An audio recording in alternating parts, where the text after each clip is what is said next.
He called me at 3:07 a.m., the sacred American hour, when infomercials for miracle pans and politicians with perfect teeth share screen time and even the ocean sounds tired. "I need you," my brother said, the same mouth that ousted me as CEO with a press release so glossy you could use it as a mirror. His voice cracked like a dock piling in winter. "They're going to take everything." I watched the caller ID blink with his name and thought, poetic, considering he already took everything. Our family's shipping empire, my office, Mom's framed photo of Dad christening the first vessel with a bottle of Walmart champagne. Outside my window, the harbor exhaled diesel and salt. Inside, my coffee tasted like betrayal with a splash of almond milk. "Hold that thought," I said, and muted him, because in America even revenge needs caffeine. Somewhere in the background, a woman was whispering to him, or maybe to whatever camera she thought was watching. I knew that voice from tabloid podcasts. The girlfriend with a designer halo, a walking advertisement for toxic love, the kind that curdles a boardroom faster than unrefrigerated shrimp. She had been consulting on culture, which is what people say when they're cheating on strategy with vibes. I let him sit in his own panic while I remembered the day he fired me.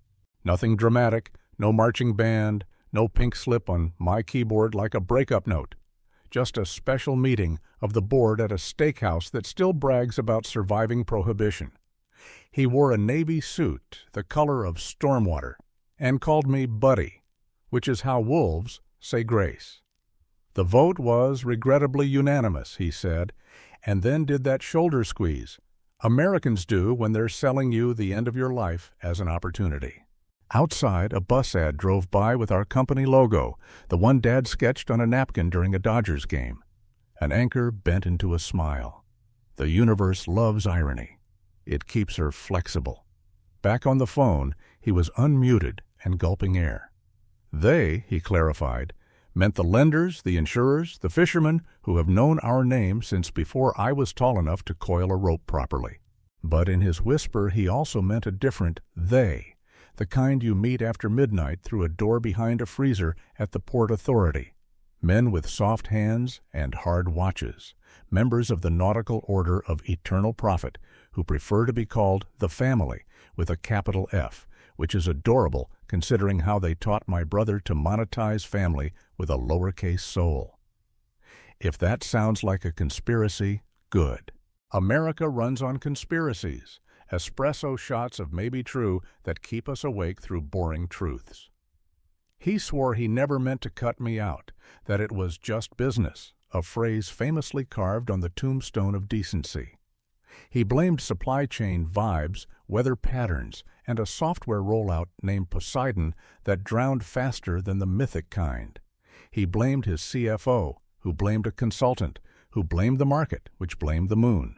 Nobody blamed the girlfriend who turned the executive lounge into a pop-up meditation studio where decisions were made based on who felt light. Meanwhile, our tankers felt heavy, with debt, with silence, with the math I used to do on napkins before the napkins were confiscated.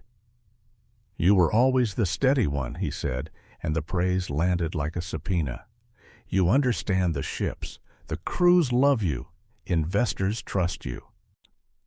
Translation: he had burned every bridge from here to Singapore and was hoping I had been building new ones out of driftwood and forgiveness. The truth, I had been busy, not with forgiveness, which has terrible ROI, but with facts. Quiet months make excellent accomplices. Rumor and paperwork are American soulmates. I cataloged everything after that steakhouse coup. The sham subsidiaries named after Greek islands we never visited, the charter agreements that chartered only money, the insurance policies cross-wired like Christmas lights in a rental. I even discovered the boutique law firm that billed us for fortifying governance, which apparently involves mailing our bylaws to Narnia. And yet, as he pleaded, some smaller, unbranded part of me remembered us as kids learning knots from Dad, how my brother's hands bled, but he kept practicing until the bowline sat neat and proud, a small victory against chaos. The ache of that memory was not forgiveness.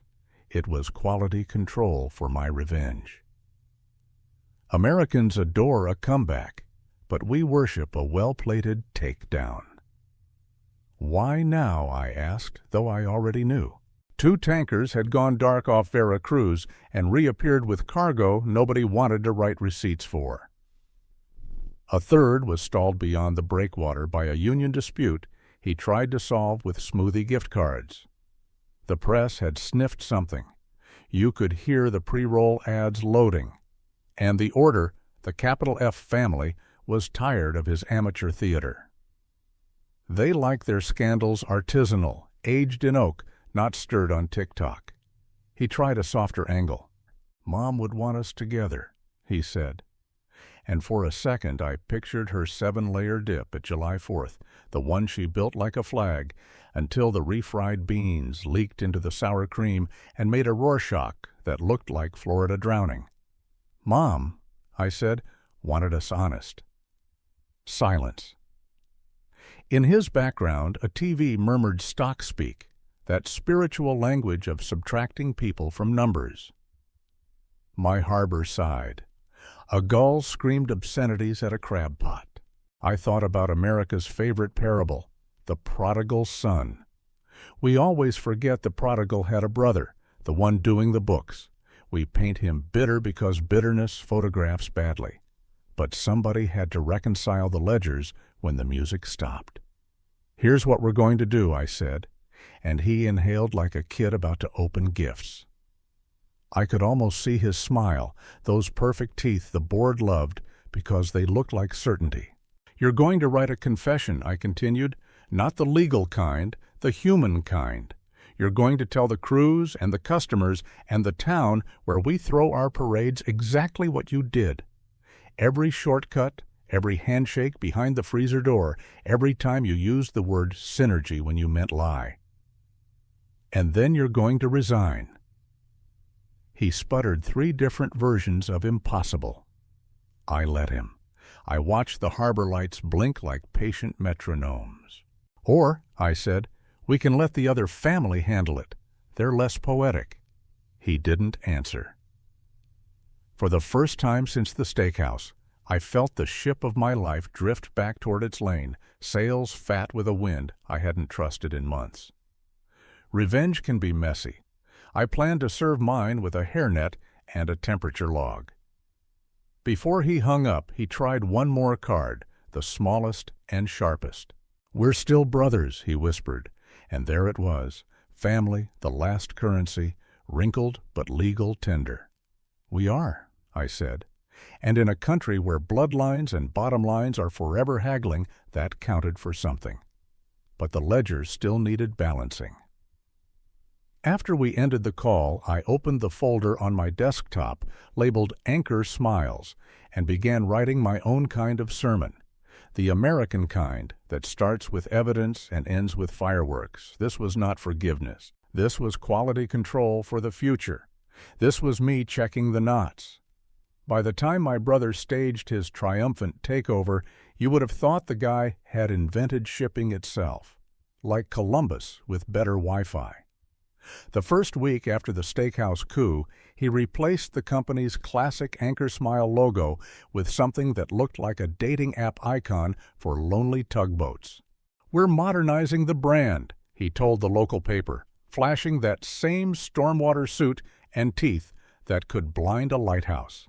The interview ended with him hugging the reporter for authenticity, which was weird because the reporter was trying to get out of the frame. America loves a self-made man, but we love it even more when the self-made part turns out to be borrowed from someone else. His new vision meetings were live-streamed from a penthouse that smelled like eucalyptus and regret. He hired culture consultants who wore sunglasses indoors and took notes on tablets made from ethically sourced bamboo. They spoke about synergy like it was a rare mineral you could only mine from trust falls and overpriced sushi. The crews who'd spent 30 years reading the ocean's moods sat in folding chairs, nodding like they understood, wondering if synergy could pay their mortgages. And then there was her, the executive partner who never seemed to sign anything but receipts for champagne. She was Instagram famous for teaching sea captains how to manifest safe voyages using vision boards and scented candles. In other words, toxic love in a corporate dress code. She whispered in his ear during board meetings, touching his arm every time someone mentioned risk assessment like it was a drinking game. Soon, the company calendar shifted around her astrology readings. Cargo left late because Mercury was in retrograde. The expansion came next. My brother bought 2 ships older than our father's favorite fishing hat and slapped new paint on them like makeup on a corpse. He renamed them after exotic places he'd never been, Tahiti Sunrise, Bali Queen, and filled them with containers of emerging market products, which in reality was a polite way of saying stuff that fell off other people's boats. This is where the betrayal really matured, like wine that turns into vinegar when you forget it in the pantry. He promised shareholders a 40% profit increase, waving around a PowerPoint filled with stock photos of sunsets and cargo cranes. No one noticed the numbers in the corner that didn't add up. Or if they did, they were too polite or too invested to mention it. Rumors started leaking faster than our second-hand tankers. A shipment bound for Miami got redirected to a Caribbean port nobody could find on Google Maps. A deal with a luxury yacht builder collapsed after someone spotted the blueprints being sold at a flea market in Panama. And then there was the cheating scandal. Not the romantic kind, though that was simmering nicely with his champagne partner, but the corporate variety. One of our longest-serving clients discovered my brother had been offering exclusive contracts to 3 different companies for the same routes, charging each of them premium rates for the privilege of being lied to. In classic American disaster fashion, the bad news didn't come alone. It brought friends. The Coast Guard flagged 2 vessels for safety violations, including missing lifeboats and fire extinguishers filled with sand. A labor strike erupted when crew wages accidentally got slashed in half after a payroll upgrade to a new software called Poseidon Cloud, which I'm pretty sure was just a Google sheet run by a guy named Mike. Investors started dropping off like seagulls during a fireworks show, and still he kept smiling for the cameras. "It's just market turbulence," he'd say, as if turbulence was supposed to sink 3 ships in 1 fiscal quarter. His champagne partner assured the press that positive vibrations would restore the company's fortunes. The problem with vibrations is they don't patch hulls or pay port fees. Meanwhile, the family name, once synonymous with reliability, was turning into a punchline. Fishermen at the docks started using "doing a my brother's name" to mean botching something beyond repair. What really killed me wasn't the failure itself. It was watching him dress it up like success. He hired influencers to post slow-motion videos of ships leaving port, set to inspirational country music, while the captions begged people to support small businesses, as if our global shipping network was a mom-and-pop bait shop. Every stunt was a parody of itself, a parody he didn't realize was parody. And in that absurdity, I started seeing my opportunity. Because here's the thing, America doesn't just destroy you when you fail. It waits until you've convinced yourself you're invincible, then hands you the bill. I knew the bill was coming for my brother. All I had to do was let him keep pouring champagne into a sinking hull and making TikToks about it. The lenders were circling, the press was sniffing. And somewhere offshore, 2 unregistered ships were carrying something no one wanted to name, not even in encrypted messages. That's when the whispers about the other family started again, the capital F1. The Nautical Order of Eternal Profit. They had mentored my brother into this throne, and they weren't known for letting protégés drown without company. You could feel their shadow in every rushed decision, every mysterious shipment, every smile that didn't reach his eyes. If they came knocking, they wouldn't be asking for a meeting. They'd be taking inventory. By this point, even his champagne partner had started fading from the public photos. Word was she was on retreat, which in influencer code means she'd found a richer ship to board. Without her, his speeches got shakier, his ties less crisp, his eyes darting like gulls in a storm. He was still pretending the empire was unsinkable, but you could hear the creak in the beams. And I was in no rush. This wasn't just about business anymore. This was about balance. Emotional, poetic, maritime balance. Revenge isn't served cold. It's served when the tide is perfect. And the tide was turning. When the first major lender froze his accounts, he still called it strategic liquidity realignment. When the second seized one of the Tahiti Sunrise's cargo holds as collateral, he called it partnership restructuring. I called it Tuesday. And I waited because every empire, especially the kind stolen from family, collapses the same way, first in whispers, then in headlines, then in history books no one reads. That's when the 3:07 a.m. phone call came, and I already knew exactly what my answer would be. He didn't just call once, oh no, he called 3 times that night, like some desperate ex who just discovered your Netflix password still works. By the third ring, I figured either the ships were on fire or he was. I answered with the kind of slow hello that says you are about to regret dialing me. "Everything's falling apart," he blurted, skipping right past hello, which is fine because greetings are for people who haven't committed grand betrayal against their own family. His voice was the kind of hoarse you get when you've been screaming at interns or trying to negotiate with creditors who've already Googled your yacht's resale value. I could hear paper shuffling, maybe bills, maybe legal notices, maybe just him fanning himself with his dignity. "The banks, they've frozen everything," he continued. "Investors are pulling out. The crews are threatening lawsuits." And he hesitated. When my brother hesitates, you know it's going to be good. And they are asking questions. Now, they could have meant a lot of things. The Department of Transportation, the IRS, or the podcasters who live to ruin CEOs with 2 hours of dramatic piano music and a cliffhanger ad break. But we both knew he meant the family, capital F, the nautical order of eternal profit, the same shadow group that taught him how to sell out our bloodline and call it a bold strategic pivot. "Do you have any idea what's going to happen if they—" He stopped, like naming them would make them appear in the room, holding contracts and smelling faintly of expensive rum. I sipped my coffee, which tasted even better knowing I wasn't the one sweating through an Italian suit at 3 a.m. "Let me guess," I said. "You need me to come back, the steady one, the fixer, the guy you fired with a side of steak and a handshake for the cameras." He launched into his pitch like he was auditioning for a reality show called America's Most Delusional Brothers. "You know the crews, the vendors, the media, they trust you. You've got the history, the face, the moral high ground," I offered. "Yes, exactly," and he stumbled. "I'm willing to let you run things again." Oh, the magnanimity. The man who stole my office, my contracts, and my parking spot was now letting me run the company I built alongside our father. That's like a burglar breaking into your house, wearing your pajamas, and offering to let you sleep on your own couch. I let him keep talking because his panic was almost musical. He tried every American persuasion tactic in the book. Guilt. Mom would want us united. Nostalgia. Remember the summer we repainted the docks? And even flattery. "You're smarter than me, you always were."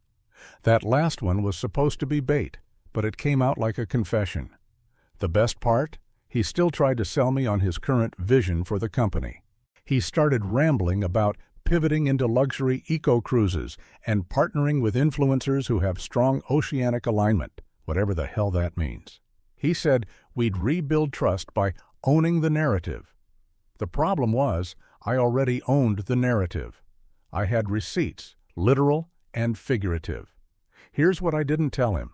Since the day he pushed me out, I'd been quietly building my own little armada. Not ships, but allies. Former crew members who hated his guts. Vendors he'd stiffed. Journalists who smelled scandal like chum in the water. Even a couple of the family's lower-tier enforcers who were more than happy to spill tea about his extracurricular dealings when the rum was flowing. I had a binder, yes, a physical binder, labeled Project Low Tide. Inside, every shady contract, every fake invoice, every memo marked "Do Not Forward" that somehow landed in my lap. And then there was the other file, the one with photos of him and Champagne Vision Board lady at the Port Authority warehouse, standing way too close to a shipment that customs never cleared. That, I knew, was the kind of cheating the public loved, romantic scandal with a dash of crime. Americans eat that up between true crime podcasts and reality dating shows. So I listened to him beg. I let him offer me a generous salary package and an even more generous promise that things will be different this time. And I pictured his face when he realized I'd been writing my own ending to this saga from the moment he called me buddy at that steakhouse. "Let me think about it," I said, knowing full well thinking about it would involve deciding whether I wanted the takedown to hit the morning news or the evening. Timing, after all, is everything. Revenge isn't just a dish best served cold, it's a dish that needs the right lighting and maybe a press photographer. Before hanging up, he tried one last shot. "We're still brothers," he said, in that quiet voice that used to get him out of trouble with Dad. And maybe once upon a time, that would have worked. But in America, family isn't just blood. It's also contracts, trust, and a ledger that needs balancing. "We are," I said, "and that's why I'm going to fix this. Just not the way you think." When I ended the call, I opened the binder. Low tide was about to roll in. And when it did, my brother wouldn't just lose the company. He'd lose the story. And in this country, losing the story is worse than losing the money. Morning in the harbor is a funny thing, quiet enough to hear the gulls swearing at fishermen, loud enough to drown out the sound of reputations sinking. By sunrise, I was already dressed, binder in hand, coffee in the other, the kind of calm you get when you know the plot twist is yours to pull. This wasn't going to be some cinematic revenge where I crash into a boardroom and flip the table. No, that's rookie stuff. In America, you don't destroy people by yelling at them. You destroy them by letting everyone else do the yelling for you, armed with the truth and maybe a few carefully placed rumors. The first call I made was to a journalist I'd been feeding breadcrumbs to for months. You know the type, big voice on morning radio, loves phrases like developing scandal and exclusive sources. I sent her a neat package, contracts, invoices, photos, and just enough personal dirt to make the headlines sing. The second call was to the head of the dockworkers union, a man who'd once told me he'd rather swallow an anchor than work under my brother again. I gave him a preview of the evidence, plus a guarantee that when this was over, their contracts would be ironclad. The third call was to the capital HF family. My message was simple: check your books, check your ships, check your boy. By noon, the leaks started. At first, it was just a trickle, an article about unexplained cargo discrepancies and unauthorized route changes. Then came the photos of my brother and Champagne Vision Board lady looking way too cozy beside crates labeled "Do Not Inspect." And then, like the tide coming in fast, a leaked memo from his own office admitting to aggressive accounting strategies and alternative compliance approaches, which is corporate for lying and hoping no one notices. Cable news loved it. They rolled footage of our ships under dramatic lighting, cut with sound bites from angry former crew members talking about cut wages and unsafe conditions. One guy even claimed my brother tried to pay him in cryptocurrency named after a sea turtle. Talk shows got in on it too, calling it the most entertaining maritime meltdown since the Love Boat. The capital F family didn't call me back, but I didn't need them to. Their style is quiet, decisive, and permanent. Rumor was they'd already sent someone to review operations, and that person didn't carry a clipboard. At 4:15 p.m., my brother called. I almost didn't answer, but hey, sometimes the villain deserves to hear the final act in stereo. He didn't even say hello. "You did this," he hissed, voice shaking like a loose mast in a storm. "I did," I said, sipping my coffee, which somehow tasted even better in victory. "They're taking everything," he said, and I could hear the chaos behind him. Phones ringing, doors slamming, someone shouting about subpoenas. "Not everything," I said. "You've still got your charisma and that suit." "This is revenge," he spat, as if the word was supposed to shame me. "Exactly," I said, "and it's not just mine. It's the crews you stiffed, the clients you cheated, the family name you turned into a punchline. I just happened to be the one who put it all in the right hands." There was a pause, the kind that comes right before a ship goes under. "We're still brothers," he said one last time, but it didn't land the way it used to. "Sure," I said, "and that's why I didn't let the other family handle it their way." I hung up before he could thank me or curse me. It didn't matter. By the end of the week, he was out, voted off the board, stripped of his shares, his face quietly removed from the About Us page. The champagne lady posted a cryptic Instagram about New Horizons with a photo of her boarding a private jet. The capital F family's silence was the loudest noise of all. The following Monday, I walked back into the corner office. Same harbor view, same framed photo of Dad smashing that Walmart champagne bottle on the bow of our first ship. The Anchor Smile logo was already back where it belonged. Outside, the docks hummed with the sound of ships being loaded, ropes coiled neat, men and women working like the tide itself, steady, unstoppable. I didn't make a big speech. I didn't gloat. I just signed the day's paperwork and got back to work. Because in the end, revenge isn't about fireworks or headlines, it's about restoring balance. And maybe, just maybe, about knowing that somewhere out there my brother is staring at the horizon, wondering how the hell he got outplayed by the guy he thought was too steady to fight back. And if he's smart, he'll remember the lesson our father taught us both. Never turn your back on the sea or on family.